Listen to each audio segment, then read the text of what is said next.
a lot harder to rotate. It's a lot harder to actually dominate that mid lane. So even maybe banning out the Clockwork. Sure, yeah. So, well, that's game 1, guys. We'll see if LGD can bounce back in game number 2. Winner of this series between these two teams guarantees a spot in the grand finals, guarantees a trip to Seattle, either as a participant or as a wildcard potential participant. We'll be back soon after a quick break with game 2.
visage, visage, visage, visage, visage,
Welcome back, ladies and gentlemen, to Game 2 of our final best of 3 of the evening. I'm LD. I'm joined here today by AUI 2000, and we are about to get some answers to the big question, which is, who's going to Seattle? Tonight, by the time we're done, one team will have punched their ticket to Seattle at the very worst as a wildcard slot. We'll find out who that team that actually qualifies for the main event is in 2 days' time. Vici Gaming versus LGD Gaming. Game number 2 with Vici Gaming taking a quick and decisive 1-0 lead. Here we go. Yeah, this game is shaping up to be pretty good. I mean, LGD didn't really do anything wrong last game.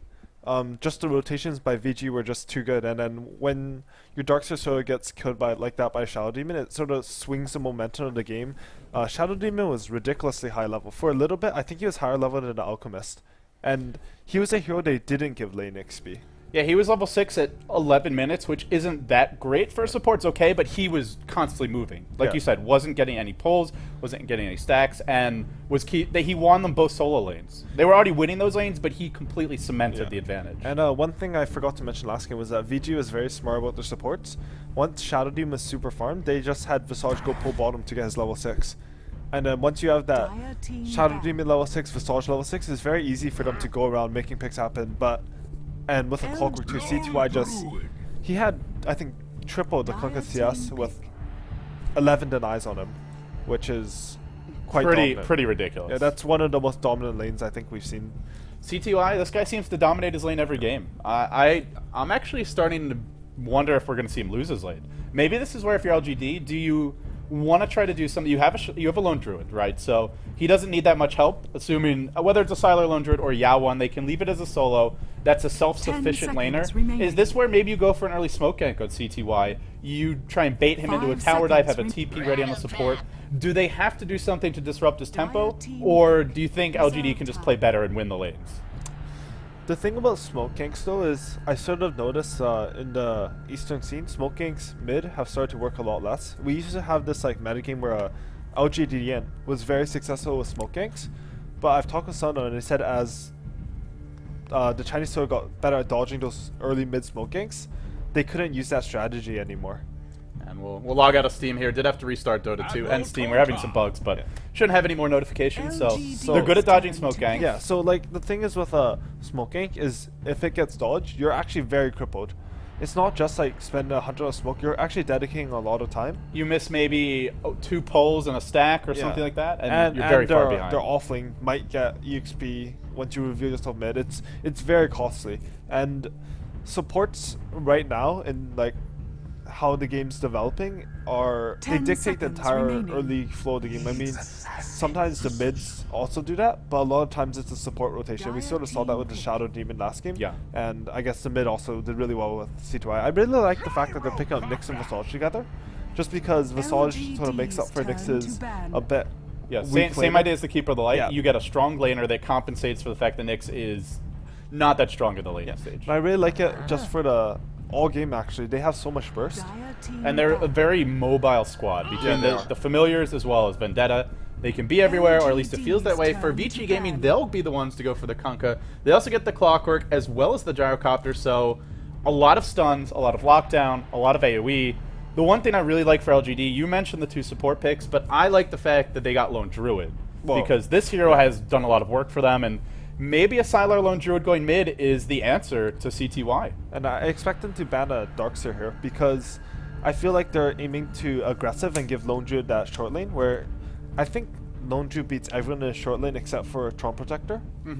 Tron is actually very good versus Lone Druid. Well, we haven't seen much Tron Protector. And we haven't seen him. So the only thing they should be really worried about is one of these VG dual lanes, like a Clockwork Darkseer. We've seen a couple times where the Darkseer sort of just jungles aggressively, gets a surge off on the Clockwork, and then they kill the Lone Druid. Yeah. And then if he's in the safe lane, he could go mid, I feel. Mid lone, that actually would be pretty good. Because I'm just thinking, like, if I'm LGD, I mean, maybe they don't feel like CTY is just too much to handle, but you put Sylar's Lone Druid mid, that's something that can actually shut CTY down. Yeah, Lone Druid mid it's sort of nice. He gets good farm. It's relatively safe. And once he hits 6, it's like impossible to gank. It's actually very safe once he hits 6. But the thing is, I feel like right now mid heroes are a lot more mobile. If we looked at last game, like CTY, like he was on the mobile mid hero and he was just able to do so much. Whereas Kunkka not as mobile. Like, sure, you can sort of move around Torrent, but it's sort of hard to hit. You're very reliant on the runes. Yeah, that's why I think we see heroes like Puck mid, Clockwork mid, like all these heroes that can move around, like Queen of Pain. I like these blinkers or pseudo blinkers. Yeah, we've seen CTY play a lot of those earlier in the qualifiers. We saw his Queen of Pain. Yeah. I think we saw his Puck. But recently, it's just been the fight controllers. It's really a lot of Clockwork for him, really. And a Kunkka here or there. And Kunkka. Yeah. His Kunkkas and Clockwork have been spot on. They don't really miss spells. Well, I mean, there have been maybe 2 hooks, 3 torrents missed. They miss them, but it barely feels like I missed that within the span of 2 minutes usually. Yeah. So that's pretty good. Well, he's been playing them a lot, so I mean, showing off. Darkseer slips through. Wow. LGD now they have the Darkseer. So this is sort of clever. Instead of banning out, because I think Vici really wanted that Darkseer. Really, for the dual lane with the Yeah, Clockwork. I think that was like their ideal pick. I think that's Darkseer middle actually. For LGD, and then that would put our lone druid. We've seen them run it off lane repeatedly. I think we've seen it twice today. Yeah. And I don't want to say it worked one game and it didn't work the other. Yeah, and the one game it worked was Mech Vlad's lone druid, which is sort of awesome actually. Yeah. I actually just really love that response because you're behind, and I think myself included, a lot of players they would build like, oh, I need to catch up. Let me get like a Maelstrom to farm. Yeah. They didn't need that. Yeah, they had other damage. My other teammates have damage. I'm really tanky. He actually does pretty good damage just if you get your battle cry, roar, something. Yeah. Something, whatever it's called. Yeah, it's I don't battle read skills. The one that makes you do more damage. Yeah, like your bear has a BAT of, I think it's 1.45. It gets plus 60 damage. You have 40 attacks per rabbit. You're pretty good. Like, as a steroid skill, you have 2. So 60 damage, plus 6 armor, and a 40 attack speed, 20 move speed. 5 seconds You're hitting quite hard. And it's on 2 people, too. And LGD, what do you make of this? They round things out with a Leshrac, so... It looks to me like a Leshrac farming aggressive. And then then support, or solo Darkseer, solo Lone Druid, and then tri-lane Visage. I think that would be their best lanes. What I really like about that is that if VC does a dual lane, then it's very easy to rotate. Yeah. Leshrac Nyx or Leshrac Visage is still quite a dominant lane against something like a Gyro. Well, maybe not so much against a Gyro. I need to sort of think about this a bit, but I think, they're contesting the tri-lane, so this should be a really exciting game from the get-go. Rubik the pick first, and now the Lina. So they have a reliable setup stun here. Could be the Kunkka mid, the Gyro mid. ZSMJ playing the Gyro. Generally, he's been getting the solo lane. So do we see a safe lane Gyro by himself? If it's against he has Darkseer, he's shown he can make that matchup work. Yeah, I don't think it should be Darkseer, but... We'll see what they look to do here. Well, while you're thinking about the lanes, let's introduce the players. For LGD, we'll have DD on the Nyx Assassin. Observers picked up for him. DDC on the Visage. Sylar playing the Lone Druid. Yao on the Darkseer. And Xiao 8 on the Leshrac. It's a best of 3, ladies and gentlemen. And currently, it's Vici Gaming, a bit of an upstart squad, leading the series 1-0. If they win this game, they have just secured a trip to Seattle, at least as a wildcard team. ZSMJ going to be handling that gyrocopter. FY on the Rubik. Fenrir playing the Lina. Everybody's apparently got offensive words in their names because they're all getting filtered out by the Perfect World client. CTY on the Kunkka. And last but not least, it will be XTT on the offlane Clockwork. Yeah, I'm not too sure about this, to be honest. I mean, I can't really, like, the thing is that I'm not sure about is that LGD actually 5-man their own jungle. Usually if you're aggressiving, you 5-man the enemy jungle. What do you? Are they afraid of the Lone Druid getting ganked? I think they were trying to scout lanes and they predicted VG would try to dodge and just aggressive versus Lone Druid. Yeah. But they are heading top, right? I think it looks like it. All right, so that is a Darkseer mid. He has 3 branches. It's a Visage, Leshrac, Nyx, tri-lane, it's very strong actually. And Leshrac, Xiao 8, he'll be getting the farm. Like if we look at VG's tri-lane on paper, it looks quite strong. Like Lina Stun, Rubik left, Rubik Neo, Gyro has like 3 nukes in one basically. Yeah. But I feel like... Alright, well, I have audio here, but I'll try toggling it and turning it back on. Yeah. Like LGD's tri-lane is a lot of nuke. Is the audio working or...? Well, it should be. I have a meter that's moving, so sorry to those who aren't getting Dota TV audio, but I've tried toggling it. Hopefully that sorts it out. In the meantime, well, we'll go inside the game, and unfortunately with the 6-minute delay, if there are issues, It may be 6 minutes before we find out. But hopefully they'll resolve, guys. We haven't touched anything here. Do apologize for any audio issues. Maybe Kawa's just listening to the wrong channel. Something like that. It is possible. It's been a long night. No offense, Kawa. Not flaming you. Either way, for LGD, tri-lane on tri-lane. Flat cannon picked up early by the gyro and pretty annoying to lane against. So 2 things that have happened that are really good for LGD are that the Salt just picked up Illusion Rune, and Illusion is definitely underrated for the early game. Right. When you have it on a 600 ratio, it's just so easy to get denies and harass and everything like that. Also, Clockwork tried to, if you look down at bottom, he tried to eat this tree here, pull the creeps up, and then pull around here. I'm so bad at drawing. That's okay. Keep on But going. if you look up a bit more. Oh, no, don't go now. FY eats an Impale. Are they going to go in? Splitter's going to fail to connect. The Light Strike Ray, however, will. DDC gets pulled back in. He's low. He's got a Soul Assumption. Tangos are there. One more auto attack should be enough. They can't quite get the kill. That was close. That really was close. And at mid, Yao's applying really nice pressure to C2I, actually. He's... Darkseer versus a melee. I mean, sure, you're Kunkka, but that's always going to be a tough Look at what matchup. Yao's doing right now. He pushes out the lane, and then he just goes to do the small camp. And he can even farm this before it respawns. Yeah. Top lane. Oh, I thought we'd have to go there. Okay, no, top, stop going? Okay, never mind. Going back to As soon as you look away from bottom, this lane, you like, think they're going to go. There's been a lot of points I really like about these games, but then they just make stuff happen. I really enjoy that about the games. Oh, Fenrir. No Impale from DD. Only level 1. Okay, well, Everybody's waiting for level 2 in maybe this I have time tri-lane. to talk about bottom. Okay, Maybe. Okay, so you he talk tried about to it. pull I'll keep an eye here, on top. Tried to pull it here. He pulled the creep wave this way. I'm gonna get better at drawing here. And he tried to pull around to the neutral camp, but the creeps actually turned around here because he got fogged. Okay. So what happens is that you sort of need to keep vision on the creeps. Yeah. And then what happened was that Syllabear, luckily for the Clockwork, Syllabear killed the range one first because he thought he was gonna get the creep wave pulled. They're going now at FY. They're going to throw out the Impale. Soul Assumption is there. Could be our first blood. They will strike first. LGD, they needed a kill here. They'll find it. ZSMJ running in when he probably needs to back off, and he will. Yeah, that's a big Nyx, first blood. That Nyx had like 8 HP and barely lived with the Tango regen. No salve though. Oh, The that's rocket from CTY just or XTT. So used to CTY playing the Clockwork, but just out of range. And that's hard to hit across the map like that. It's level 2. I think it would have been enough to get the kill there. I think it would have had to come a bit earlier. He had 120 Yeah, actually, you're HP, right. so that Wouldn't only have does been enough. 90 damage, but good attempt. I mean, you might as well throw it out there. Like, you're not rocketing a lone druid really, right? Like, you might miss 1 CS for throwing it out, but I feel like if you have like a 20% chance to get a kill or even like a 10%, it's better than just sitting back and like rocketing 1 creep. Yeah, Sylar boots up on his own hero. Looking at this bottom lane, Clockwork messed up that early pull attempt that you mentioned. 21-6 for Sylar. Absolutely crushing his lane. He seems to really do it is. every time on the lone druid. And the mid lane, Yao's winning that lane too, albeit CTY's got a DD. CTY isn't really behind, but I mean, actually pretty even last the mid. Yeah. So CTY stabilized. C2I is doing very well. I mean, Darkseer's going to outfarm him just because he can keep doing this easy camp.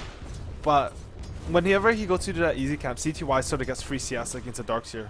Uncontested, no harass. It is the trade. Yeah.